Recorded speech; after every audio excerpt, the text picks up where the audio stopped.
E lembranza esquisita by Saldi Chornock.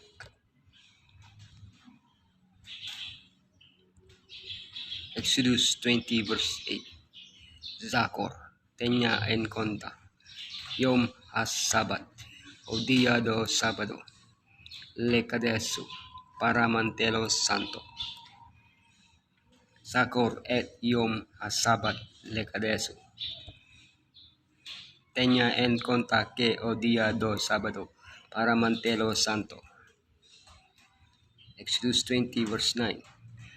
Seset yamim, 6 días, taabod, trabalho, we asita, todo o teo trabalho, melakteca, trabalho.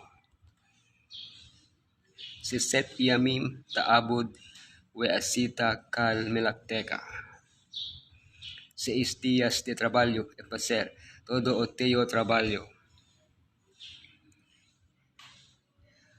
Wayom has-sabi, sétimo dia, Sabat layod hey wow hey Elohika, Sabado do Señor o Teo Dios. Lo taas se calmelaka, nel non faras ningún trabalho. Ti, ata, ubeneka o Teo filo, ubiteka, a tua filha, abadeka o Teo manservante, we amateka, maid servant,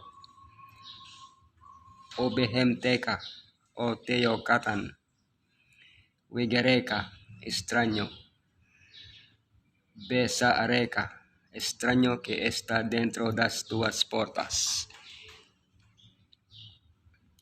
Wayom hasibii, Sabat layod hey wow hey Elohika, lo taase kalmelaka, e ata, ubineka, ubiteka, abadeka, we ameteka, ubihemteka, wigereka, aser besaareka.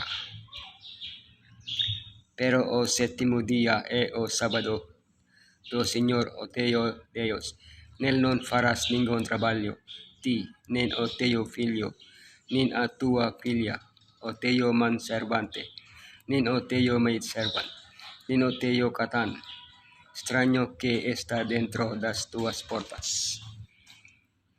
Exodus 20 verse 11. Hasamayim, Keo, Haares, Terra, Hayam, Mar.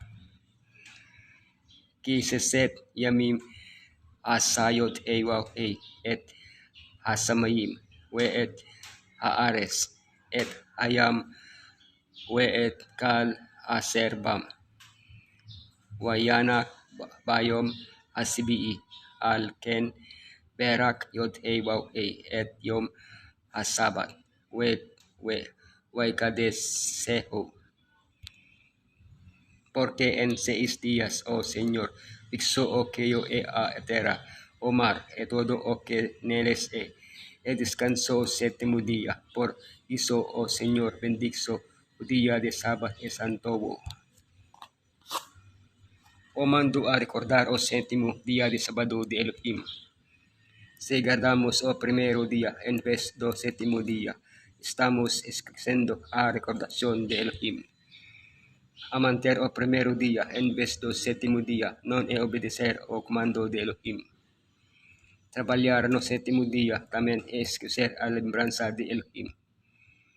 Ao manter o primeiro dia, converte-se non a lei.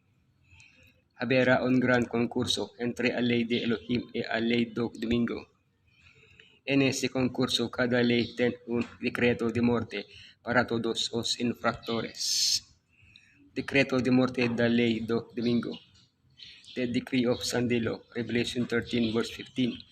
And he had power to give life unto the image of the beast.